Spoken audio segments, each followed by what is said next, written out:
Добрый день, в эфире новости, в студии Джангал-Мырза Дуишинбекова. Кыргызстан готовится к возможному появлению в стране смертельного типа коронавируса. Сегодня заседание правительства началось с обсуждения этой темы. Глава Кабмина Мухаммедкалый Абылгазиев сообщил, что в Кыргызстане не зарегистрировано случаев заражения коронавирусом. Таким образом, еще раз опровергнув информацию, распространяемую в соцсетях о том, что вирус из Китая якобы дошел до Бишкека и госпитализирован один пациент. В Минздраве уверяют, это фейковая информация. Она не соответствует действительности. По словам премьера, всем службам, отвечающим за безопасность здоровья населения, даны соответствующие задания. Созданный штаб принял оперативный план. На всех 22 КПП усилен санитарный контроль. Вспышка опасного вируса, напомним, возникла в китайском городе Ухань в конце прошлого года. В этом городе, по данным МИДа, сейчас находится 15 граждан Кыргызстана. Дипломаты поддерживают с ними связь, говорят, что они чувствуют себя хорошо. 23-нөн баштап Кытай Республикасының менен боло турган каттамдардын баары токтоду. Установлен санитарно-карантинный контроль на всех погранпостах. Проверяется каждый гражданин, пребывающий воздушным, автомобильным и железнодорожным транспортом. Особенно те, кто ввозит сельхозпродукцию. А с Китаем с 23 января остановлено транспортное сообщение. В начале года по традиции вводится ограничение из-за Нового года по восточному календарю. Мы тоже усилили ограничения. Пропуск граждан и продукции остановлен. А вот готовы ли кыргызстанские медики к возможному проникновению опасного вируса в нашу страну, рассказал глава Минздрава Космоспек Чолпонбаев.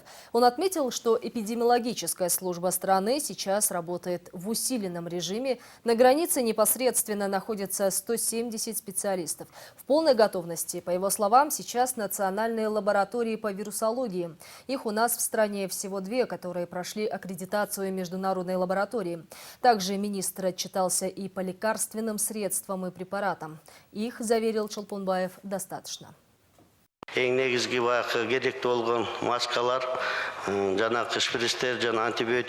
Медицинские маски, шприцы и антибиотики. Все это есть на рынке. Сегодня 3,5 миллиона масок есть на складе. Во всех медучреждениях есть 1468 халатов. Розданы очки и другое снаряжение. Медики с нашими эпидемиологами готовы к чрезвычайной ситуации.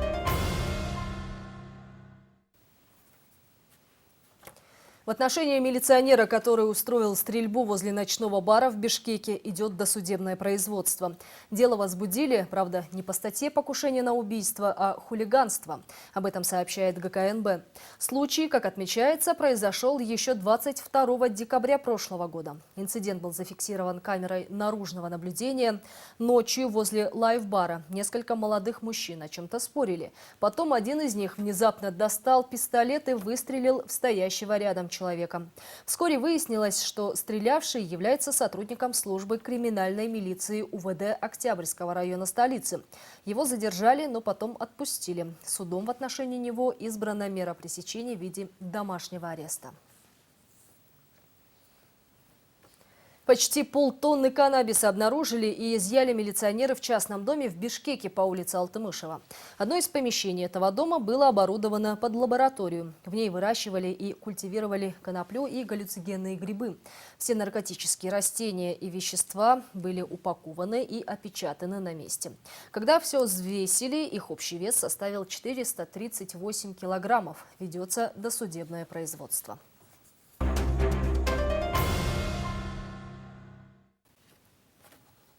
76-ю годовщину снятия блокады Ленинграда сегодня отмечают в странах СНГ. Отмечают ее и в нашей стране. 900 дней и ночей длилась осада Ленинграда. В осажденном фашистами городе от голода и холода гибли тысячи людей.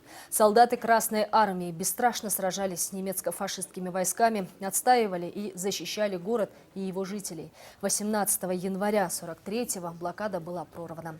Но еще год и неделя потребовалась советской армии на то, чтобы полностью освободить осажденный город. Спасая от смерти, из Ленинграда эвакуировали сотни тысяч людей. Только наша республика приняла более 16 тысяч человек, 3,5 тысячи из которых были детьми. Сегодня их осталось всего 12 живых свидетелей страшных событий. В честь них, в память о тех, кто выжил, и тех, кого сегодня уже нет, в столице в парке имени Даира Асанова состоялся митинг реквием. Дорогие ветераны, блокадники, Мы высоко ценим ваше мужество, героизм и крепость духа. В те годы на ваши детские плечи легло тяжелое испытание, что не под силу и взрослому.